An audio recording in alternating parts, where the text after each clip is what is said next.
Salam sejahtera bagi kita semua. Kebaktian Minggu Prapaskah kedua ini dilayani oleh Bapak Rindolo Sumario MDiv. Sebelum kita memulai ibadah pada hari ini, marilah kita bersaat teduh sejenak.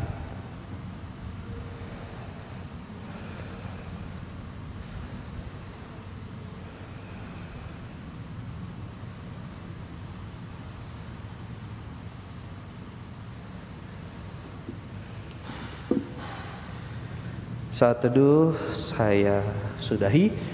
Mari kita bangkit berdiri. Saudara-saudara, dengarkanlah firman Tuhan di dalam Kejadian 17 ayat 7. Aku akan mengadakan perjanjian antara aku dan engkau serta keturunanmu turun-temurun menjadi perjanjian yang kekal, supaya aku menjadi Allahmu dan Allah keturunanmu.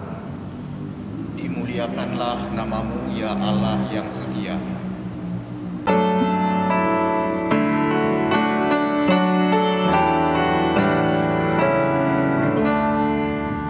Kami sujud di hadapanmu, Kau yang Maha Mulia. Hanya kepadamu yang kudus kami sujud menyembah.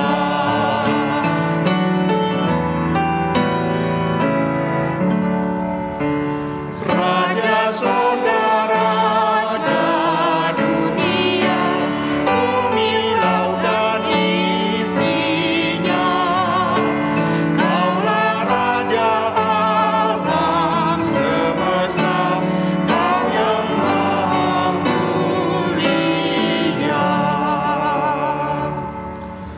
Kebaktian Minggu Prapaskah kedua ini terjadi dalam kuasa dan anugerah Allah Bapa, Anak, dan Roh Kudus.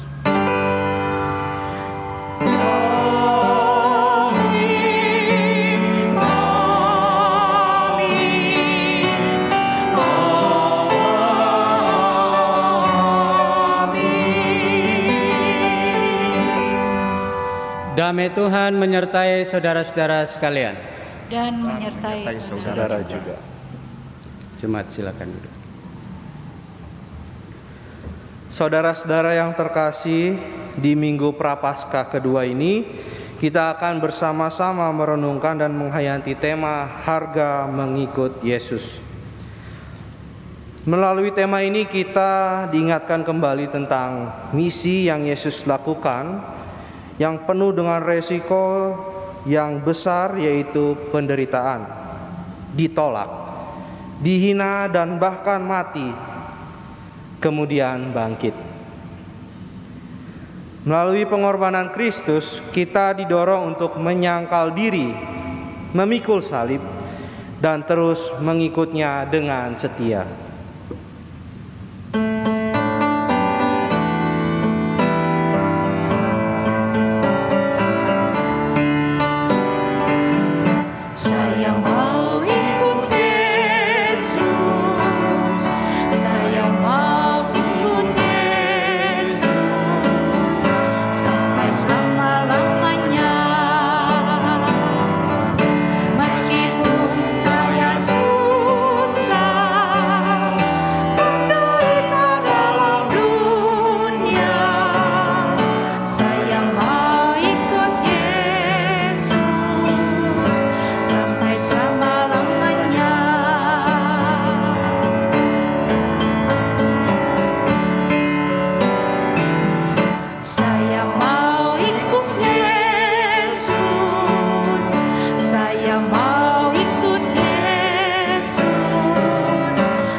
Saudara-saudara, mari kita memohon pengampunan dari Tuhan atas dosa-dosa yang telah kita lakukan. Mari kita berdoa secara pribadi.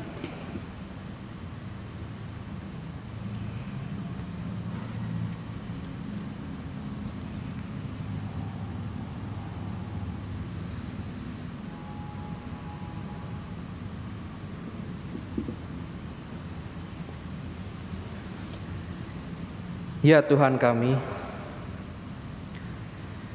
ampunilah kami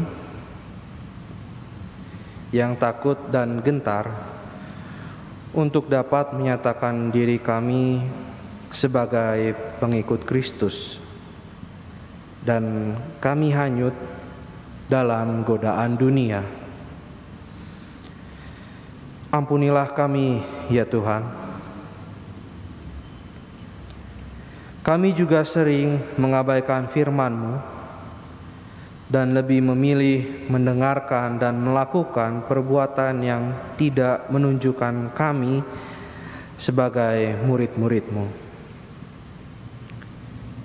Ya Kristus, Guru dan Juru Selamat kami, biarlah pengorbanan-Mu mencelikkan batin kami dan mengubah segala ketidaktaatan kami menjadi taat kepadamu. Dalam nama Tuhan kami, Yesus Kristus, kami berdoa. Amin.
Jemaat, marilah kita bangkit berdiri dan terimalah berita anugerah dari Tuhan yang terambil di dalam Roma 4 ayat 23 sampai 25 yang berbunyi demikian.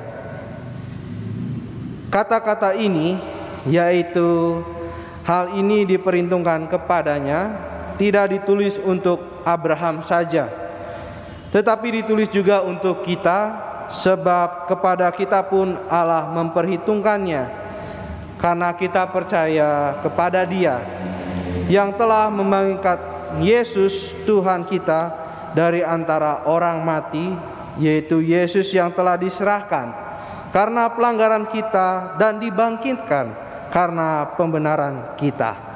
Demikianlah berita anugerah dari Tuhan. Syukur pada Allah.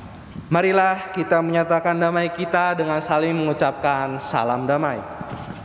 Salam damai.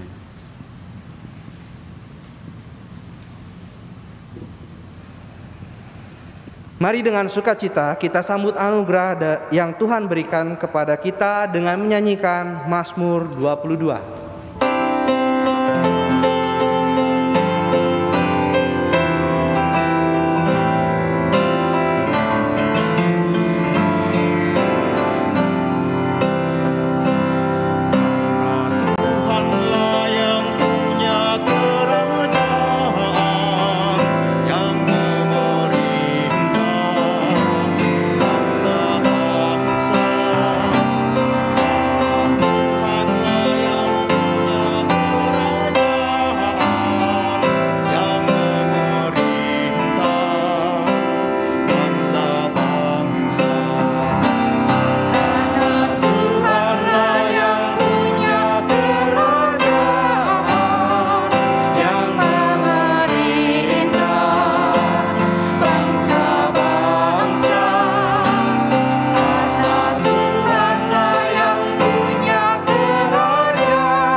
Silakan duduk.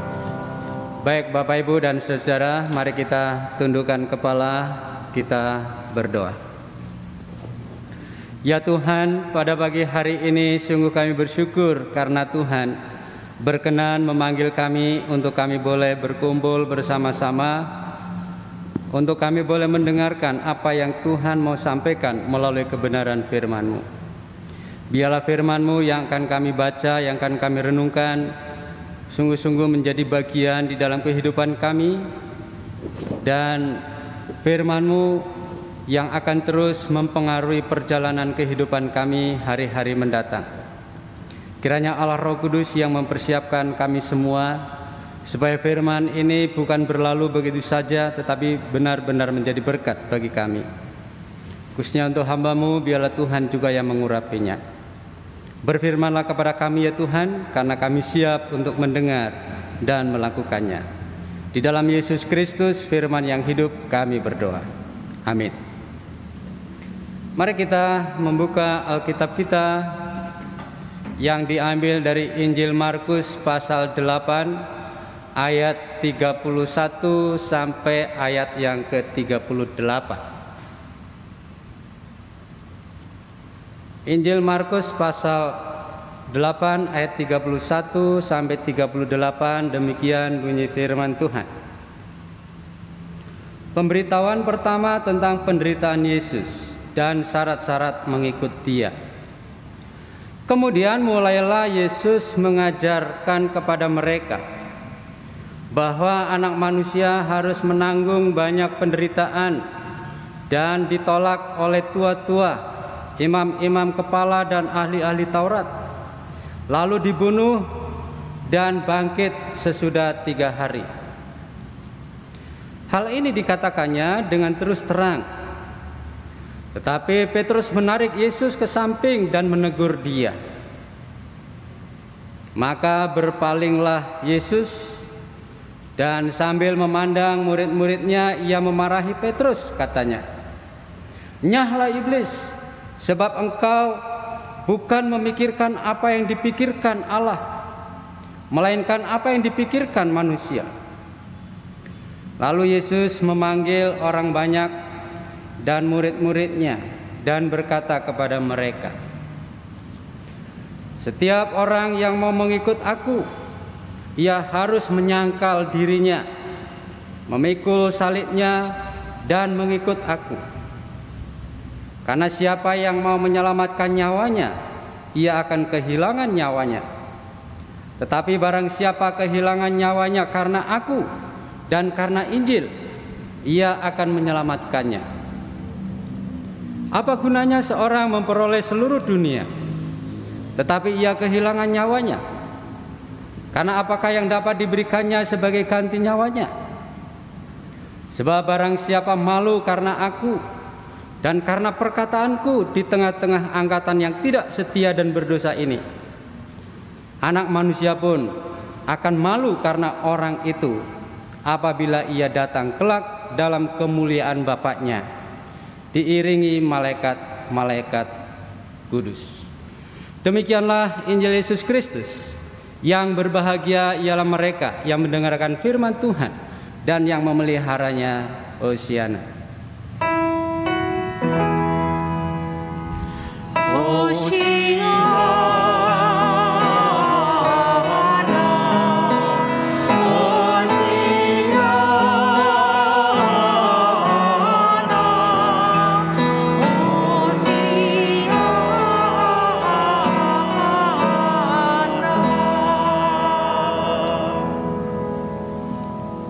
Baik Bapak Ibu dan saudara-saudara yang dikasihi oleh Tuhan Yesus Kristus, tema kita khususnya untuk ibadah Prapaskah kedua ini, kita akan merenungkan bersama-sama dengan tema harga mengikut Yesus.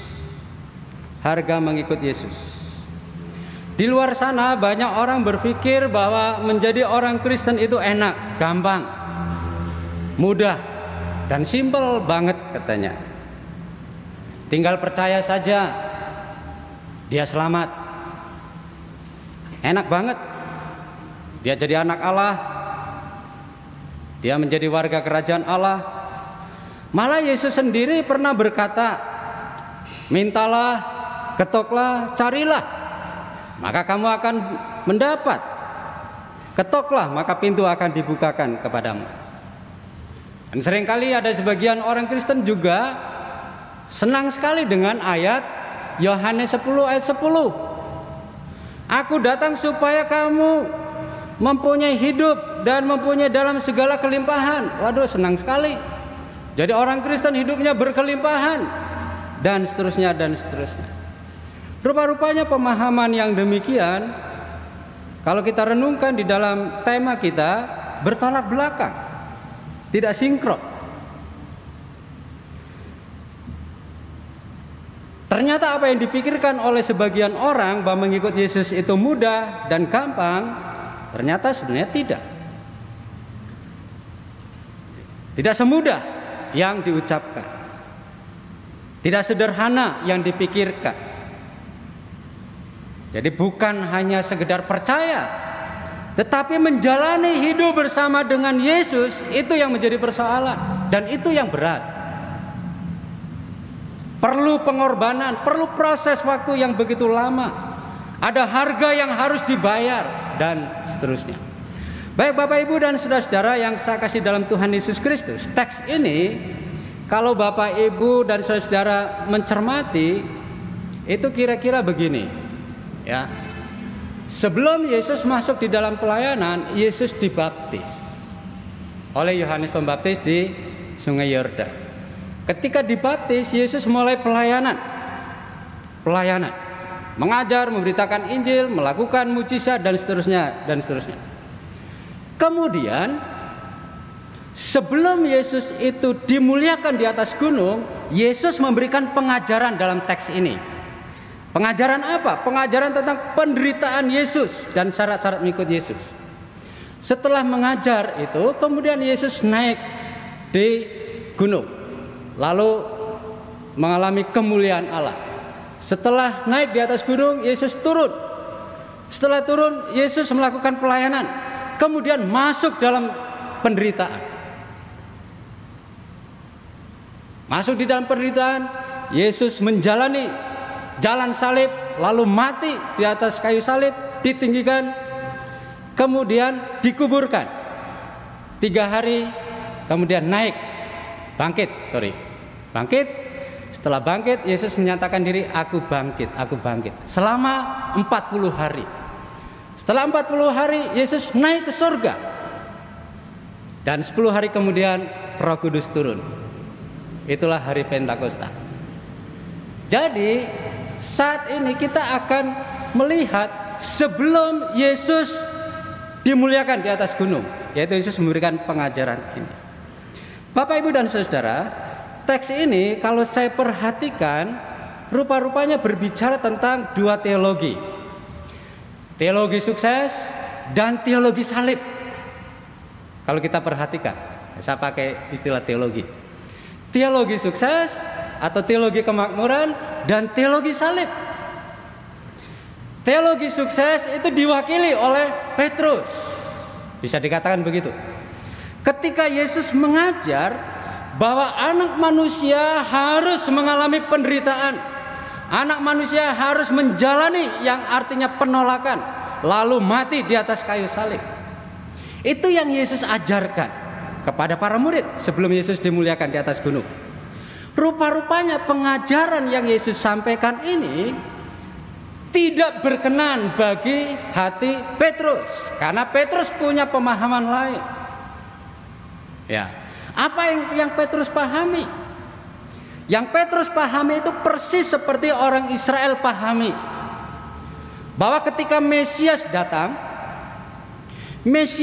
itu akan tampil sebagai penguasa atas dunia ini. Dia akan memimpin Raja Israel yang akan mengalahkan musuh-musuhnya. Jadi penuh dengan kekuasaan. Ketika Mesias ini berkuasa, maka terciptalah kehidupan bangsa Israel yang penuh dengan damai, tenang, dan rukun, dan seterusnya. Itu yang dipahami oleh orang Israel, dan itu yang dipahami oleh Petrus. Jadi yang namanya Mesias menderita itu tidak. Yang namanya Mesias harus ditolak, dihina, itu tidak. Bagi Petrus, bagi orang Israel, Mesias harus berkuasa. Mesias harus menciptakan kedamaian, ketenangan, dan seterusnya. Zona nyaman diciptakan oleh Mesias, gambaran yang Petrus miliki.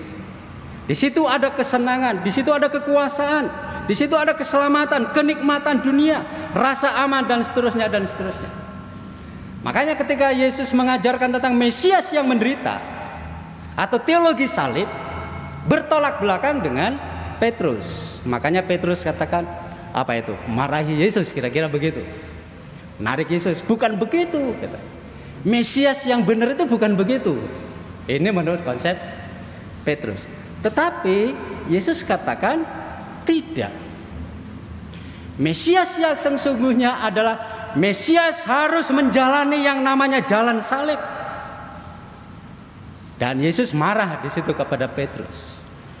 Petrus, kamu hanya memikirkan apa yang dipikirkan oleh manusia, bukan memikirkan apa yang dipikirkan oleh Allah.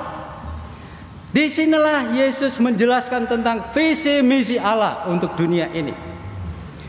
Bahwa misi dan visi Allah itu adalah anak manusia harus menderita.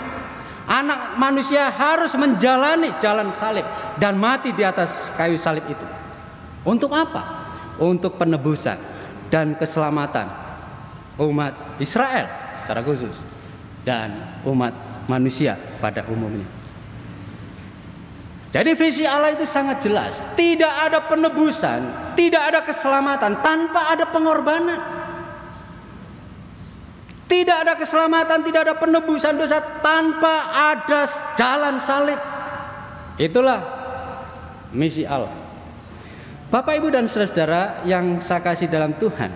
Kemudian kalau kita perhatikan di dalam ayat yang ke-33 dan seterusnya, kemudian Yesus memberikan pengajaran.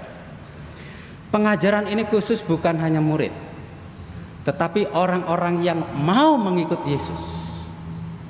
Apa artinya mau mengikut Yesus? Disitulah Yesus memberikan pengajaran tentang syarat-syarat mengikut Yesus. Harga yang harus dibayar oleh seorang murid Kristus. Ada 3 hal di situ yang Yesus katakan. Dia harus menyangkal dirinya. Yang kedua, dia harus memikul salib. Yang ketiga, dia harus mengikut Yesus. 3 hal ini bukan perkara yang mudah dan bukan perkara yang sederhana. Ini perkara yang sangat sulit. Jadi kalau ada pemahaman orang Kristen menjadi orang Kristen itu gampang dan seterusnya, itu salah, tidak tepat, tidak sesuai dengan apa yang Yesus ajarkan. Kalau kamu menjadi muridku, ada 3 syarat yang harus dipenuhi. Menyangkal diri. Apa arti menyangkal diri? Menyangkal diri berarti segala keinginan duniawi itu yang bertolak belakang dengan keinginan dan visi Allah harus ditinggalkan. Jadi sebenarnya Yesus mau ngomong, apa yang kamu pikirkan Petrus, tinggalkan itu. Sangkal itu, buang itu. Apa yang selama ini kamu pikirkan menjadi murid Sang Mesias itu akan mendapatkan begini, akan mendapatkan begini dan seterusnya, sangkal itu, buang itu. Kalau kau tetap punya pemahaman seperti itu, kamu tidak layak menjadi muridku. Itu kira-kira menyangkal diri, menyangkal segala keinginan-keinginan duniawi ini. Tinggalkan, lalu mengikut Yesus.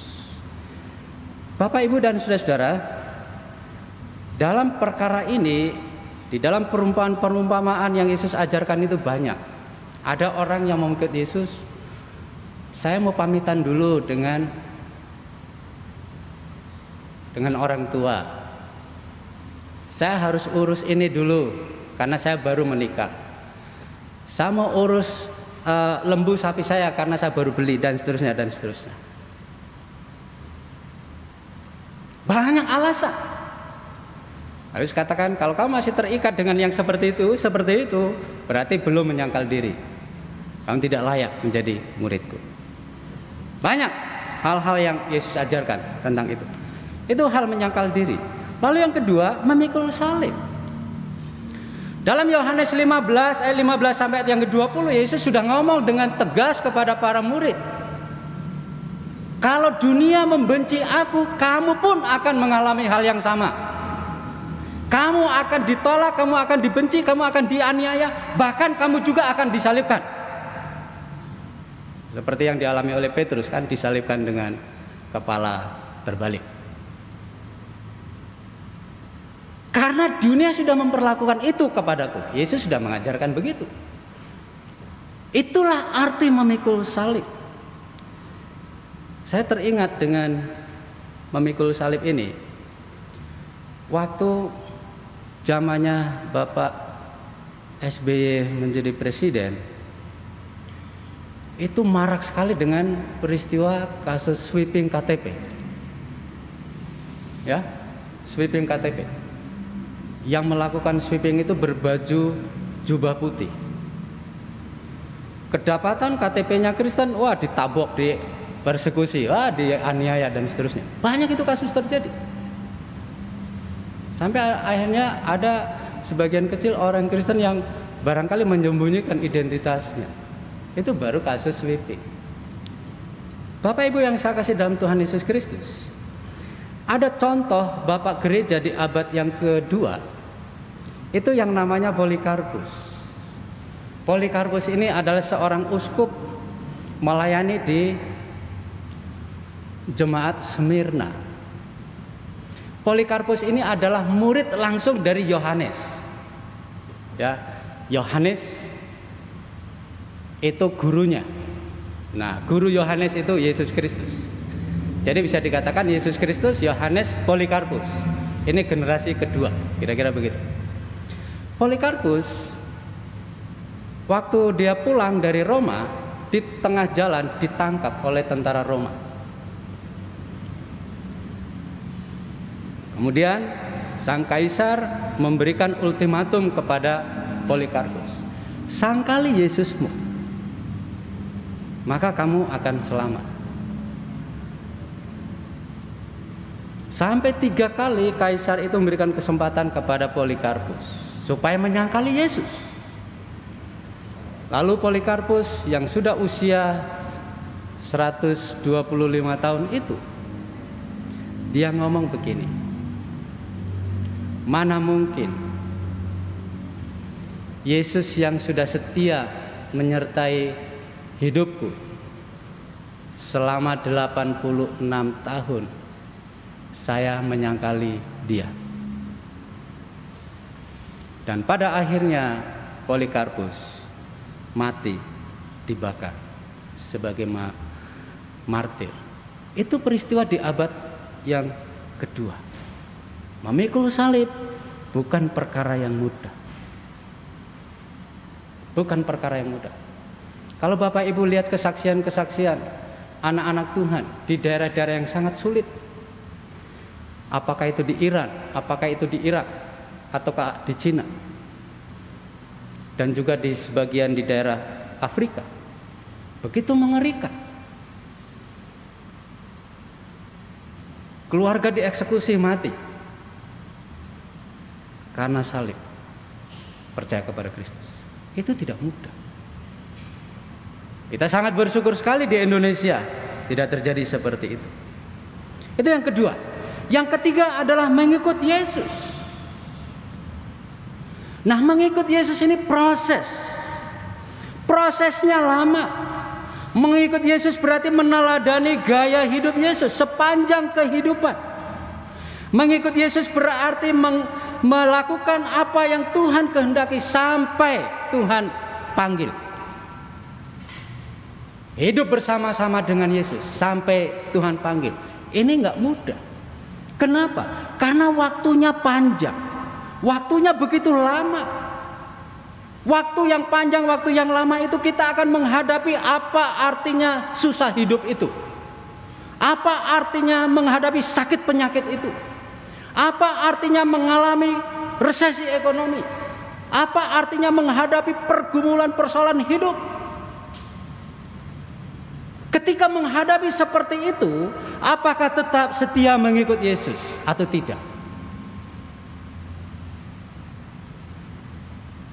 Jadi ternyata menjadi orang Kristen, menjadi pengikut Kristus, itu bukan perkara yang sepele, bukan perkara yang sederhana, tapi itu perkara antara hidup dan mati.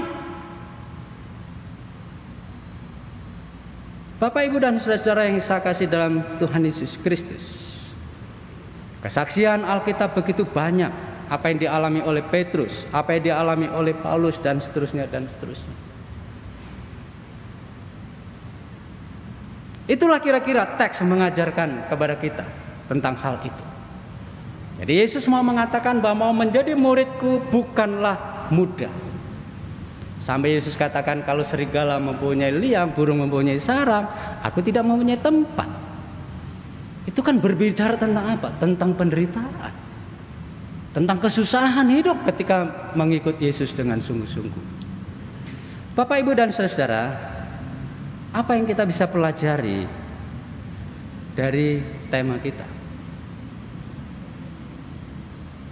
Yang pertama, barangkali saat ini Tuhan tidak menuntut kita untuk menyerahkan nyawa kita sebagai korban persembahan kepada Tuhan. Tidak. Konteksnya barangkali beda. Kita sekarang hidup di dalam konteks di Indonesia yang relatif aman, nyaman. Tetapi ada konteks yang membutuhkan pengorbanan kita. Dan pengorbanan yang dibutuhkan bukan pengorbanan jiwa, bukan pengorbanan nyawa. Barangkali pengorbanan dalam bentuk yang lain. Banyak saudara-saudara kita yang susah hidup, bukan? Dengan situasi kondisi pandemi seperti ini. Ada saudara-saudara kita, bahkan ada jemaat kita yang akhirnya harus cuti dulu tidak kuliah karena kondisi ini. Sulit. Tetapi teks ini menantang kepada kita. Bentuk pengorbananmu apa untuk saudara-saudara kita dalam situasi kondisi kayak begitu? Yesus tidak menuntut kita menyerahkan nyawa kita, tidak. Tetapi Yesus menuntut pengorbanan yang lain. Kepedulian kita terhadap saudara-saudara kita yang membutuhkan. Itu yang pertama. Lalu yang kedua, Bapak Ibu dan saudara-saudara, dalam teks ini sebenarnya Tuhan mau mengajarkan Tuhan harus menjadi prioritas hidup kita dalam situasi kondisi apapun. Itu syarat mengikut Yesus. Syarat mengikut Yesus adalah Yesus harus menjadi prioritas, menjadi utama dalam seluruh kehidupan kita. Ketika kita bekerja, biarlah Kristus yang menjadi prioritas. Ketika kita masuk dalam keluarga pun, biarlah Kristus menjadi prioritas. Ketika kita hidup dalam berkelimpahan pun secara materi, Kristus harus menjadi prioritas, bukan materi yang menjadi prioritas.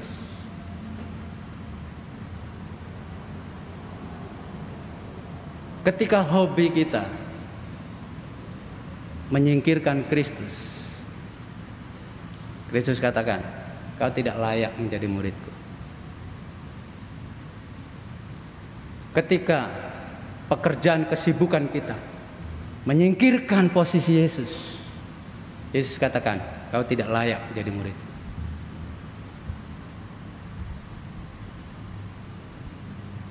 Jadi prioritas utama dalam kehidupan kita, dalam situasi kondisi apapun, haruslah Yesus. Itu syarat. Itu yang disebut dengan menyangkal diri. Yang ketiga, apa yang kita bisa belajar dari teks ini? Dalam keadaan apapun, baik itu dalam susah, seperti lagu yang kita nyanyikan tadi, dalam keadaan sakit, dalam keadaan kemiskinan barangkali, dalam keadaan kelimpahan juga, dan dalam keadaan apapun, tetaplah berpengharapan kepada Yesus. Tetap setia mengikut Yesus sampai akhir. Saya tahu Bapak Ibu dan saudara, ada jemaat yang sedang berjuang menghadapi penyakit yang luar biasa. Beberapa hari yang lalu kejang-kejang dan harus menghadapi perawatan yang sangat intensif.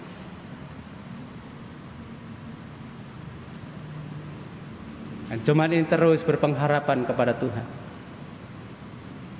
mengharapkan mujizat Tuhan, mengharapkan kesempatan yang Tuhan berikan untuk bisa melayani keluarga, melayani anak-anak, dan melayani Tuhan. Tapi saya mau katakan, jika Tuhan berkehendak lain, lalu Tuhan katakan, hai anakku, pulang.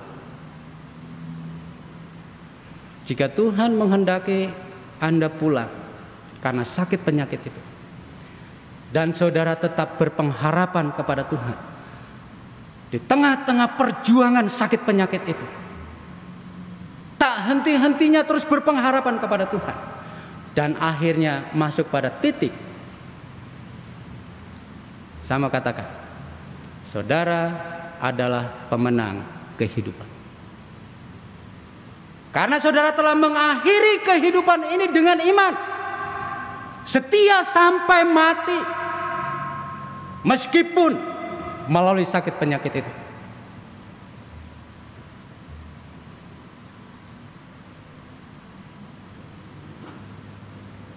Seperti yang Rasul Paulus katakan, aku telah mengakhiri pertandingan akhir dengan iman kepada Yesus Kristus.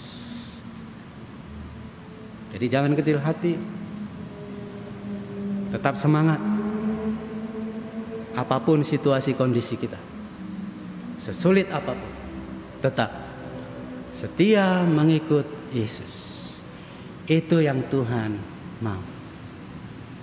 Mari kita belajar bersama-sama. Belajar bersama-sama menjadi pengikut Kristus yang sungguh-sungguh.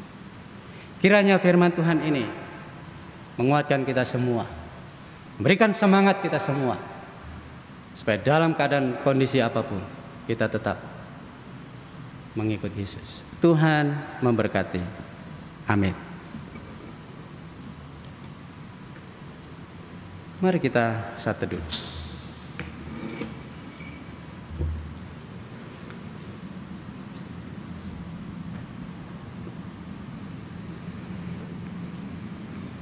Amin.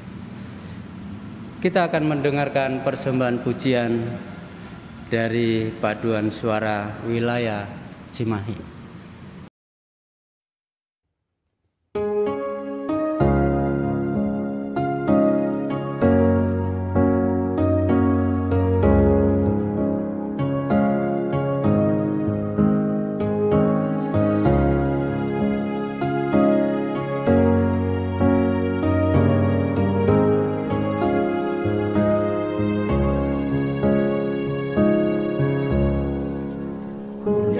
Hijau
Jemaat, marilah kita bangkit berdiri.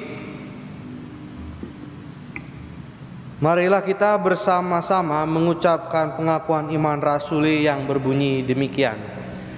Aku percaya pada Allah, Bapa yang Maha Kuasa, Khalik langit dan bumi, dan pada Yesus Kristus, Anaknya yang tunggal Tuhan kita, yang dikandung daripada Roh Kudus, lahir dari anak darah Maria, yang menderita sengsara di bawah pemerintahan Pontius Pilatus, disalibkan, mati dan dikuburkan, turun ke dalam kerajaan maut.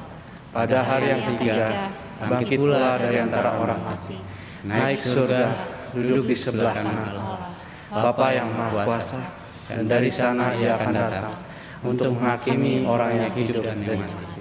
Aku percaya pada Roh Kudus, gereja yang kudus dan am, persekutuan orang kudus, pengampunan dosa, kebangkitan orang mati, dan hidup yang kekal. Amin. Silakan duduk, jemaat. Majelis Jemaat mengucapkan selamat ulang tahun bagi anggota jemaat dan juga simpatisan yang berulang tahun pada tanggal 22 sampai 28 Februari. Tuhan Yesus memberkati. Bapak, Ibu, dan saudara-saudara, mari kita masuk di dalam doa syafaat kita. Dan doa syafaat kita nanti kita akan tutup dengan doa Bapa kami kita nyanyikan. Mari kita berdoa. Bapa, kami bersyukur untuk kebenaran firman Tuhan yang boleh kami dengar. Firman-Mu sungguh menggugah kami, menguatkan kami. Betapa harga begitu mahal untuk kami bayar ketika kami mengambil keputusan untuk mengikut Engkau menjadi murid Yesus Kristus. Walaupun secara manusia begitu berat, tantangan begitu berat, penderitaan yang harus kami alami juga berat, tetapi kami bersyukur Roh Kudus yang terus mendampingi kami, menguatkan kami, yang memberikan semangat bagi kami, sehingga kami mampu untuk melewati masa-masa yang sangat kritis sekalipun, sehingga kami boleh melihat kuasa Tuhan, karya Tuhan, dan iman kami semakin bertumbuh. Terima kasih untuk firman-Mu ya Tuhan. Hamba-Mu sudah berhenti menyampaikan kebenaran firman Tuhan ini, tapi kami percaya Roh Kudus yang akan terus menjelaskannya bagi kami semua. Terima kasih Bapa. Pada saat ini kami mau bersyukur bersama-sama dengan saudara-saudara kami yang berulang tahun dari tanggal 22 sampai 28 Februari ini. Kami mensyukuri untuk kehidupan mereka yang mereka jalani selama 1 tahun ini. Semua mereka boleh lalui itu berkat anugerah dan kebaikan Tuhan saja. Oleh karena itu Tuhan, kami mau serahkan untuk kehidupan mereka selanjutnya. Hari-hari yang mereka akan jalani, kami percaya Tuhan pun akan melindungi, menjagai, menganugerahkan kesehatan, kekuatan pada mereka. Berkati apa yang menjadi kerinduan mereka, berkati apa yang menjadi pekerjaan mereka. Terima kasih Bapa. Pada saat ini kami terus berdoa ya Tuhan untuk segala macam bentuk pelayanan yang gereja-Mu ini lakukan, khususnya di dalam masa-masa prapaskah ini sampai nanti pada peristiwa Paskah dan kebangkitan Kristus. Kiranya Tuhan yang akan memberkati semua kegiatan-kegiatan ini, dan Tuhan terus sempurnakan supaya bentuk pelayanan yang kami lakukan sungguh-sungguh dipakai oleh Allah, diberkati oleh Allah untuk menjadi berkat, menguatkan, memotivasi, dan memulihkan kehidupan jemaat-Mu. Semua anak-anak-Mu yang ikut ambil bagian, yang bertugas dalam bentuk pelayanan ini, Tuhan lengkapi, Tuhan sempurnakan dengan kasih-Mu. Bapa, pada saat ini kami berdoa bagi saudara-saudara kami, jemaat-Mu dalam keadaan sakit. Apakah mereka saat ini dirawat di rumah ataukah di rumah sakit, dimanapun mereka berada saat ini ya Tuhan. Kami berdoa di dalam nama Yesus supaya Tuhan dengan kasih-Mu menjumpai mereka, menguatkan mereka, menenangkan mereka, dan memulihkan mereka. Berkati untuk semua media, sarana, obat-obatan yang dipakai untuk alat kesembuhannya. Tuhan kuatkan, Tuhan berkati. Kuatkan bagi saudara-saudara, orang-orang terdekat yang mendampinginya. hiburkan mereka dan kuatkan mereka, dan cukupkan apa yang mereka butuhkan. Bapa, pada saat ini kami berdoa untuk jemaat-Mu dalam kondisi yang mengalami beban berat, apa itu persoalan keluarga, apakah itu ekonomi, ataukah pekerjaan, atau apapun ya Tuhan. Mari ya Tuhan, kuatkan mereka, supaya mereka tetap berpengharapan kepada Tuhan di tengah-tengah situasi yang tidak nyaman ini. Dan Engkau berkati, Engkau kuatkan, supaya iman kami semakin bertumbuh dan semakin berkualitas. Kami berdoa Tuhan untuk pemerintah yang terus berjuang keras menekan, menghambat penyebaran virus corona ini. Tuhan tolonglah supaya semua langkah-langkah yang dilakukan oleh pemerintah Tuhan berkati, supaya benar-benar virus corona ini dapat diselesaikan, dapat dibereskan di tengah-tengah bangsa kami. Usaha vaksinasi tahap kedua supaya Tuhan berkati, supaya semuanya dapat berjalan dengan baik. Terima kasih ya Tuhan, terima kasih. Kami percaya Tuhan mengurapi pemimpin bangsa kami, membawa bangsa kami lebih baik lagi dan lebih memuliakan Tuhan. Terpujilah Engkau ya Tuhan. Inilah doa syafaat kami yang kami alaskan di dalam nama Yesus Kristus yang sudah mengajarkan kami berdoa demikian. Bapa kami yang ada di surga, dikuduskanlah nama-Mu, datanglah kerajaan-Mu, jadilah kehendak-Mu di bumi seperti di surga. Beri kami hari ini makanan yang secukupnya, ampuni salah kami seperti kami ampuni yang bersalah pada kami. Jangan bawa kami dalam pencobaan, melainkan lepaskan kami dari yang jahat. Sebab Kaulah yang punya kerajaan dan kuasa dan kemuliaan sampai selama-lamanya.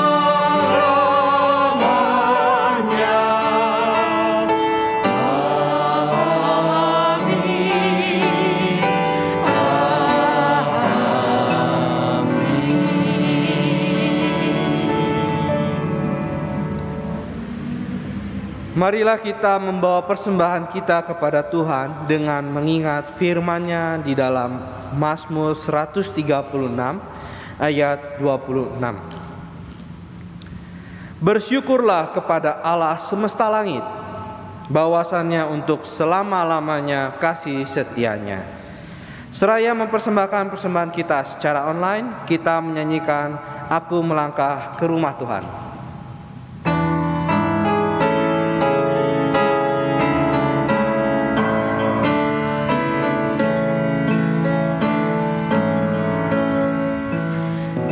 Aku serahkan hasil karyaku, harta tenaga serta waktu, dari tangan-Mu jua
Jemaat, marilah kita bangkit berdiri dan membawa persembahan kita ke dalam doa. Mari kita berdoa. Tuhan, terima kasih Tuhan atas waktu dan kesempatan yang Kau berikan kepada kami masing-masing untuk bisa beribadah di hari ini.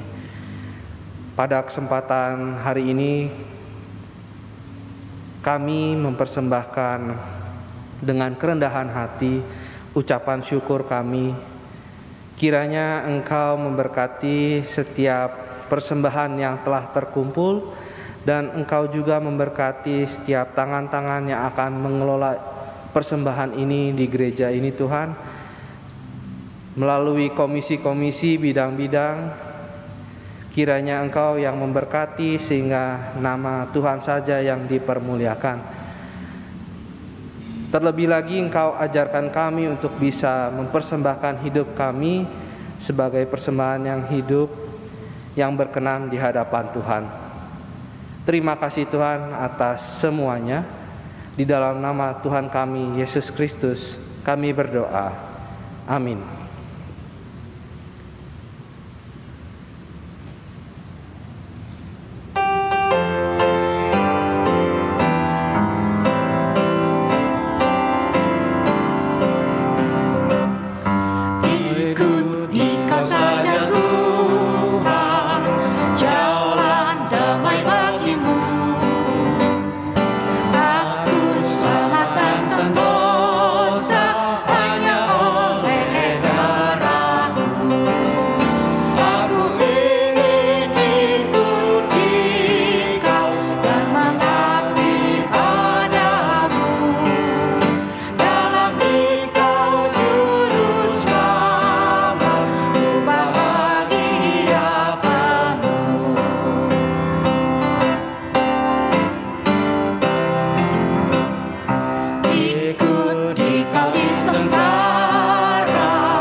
Jemaat yang dikasihi Tuhan Yesus Kristus, arahkanlah hatimu kepada Tuhan.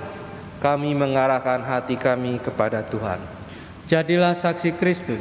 Syukur kepada Allah. Terpujilah Tuhan. Kini dan selamanya. Terimalah berkat dari Tuhan.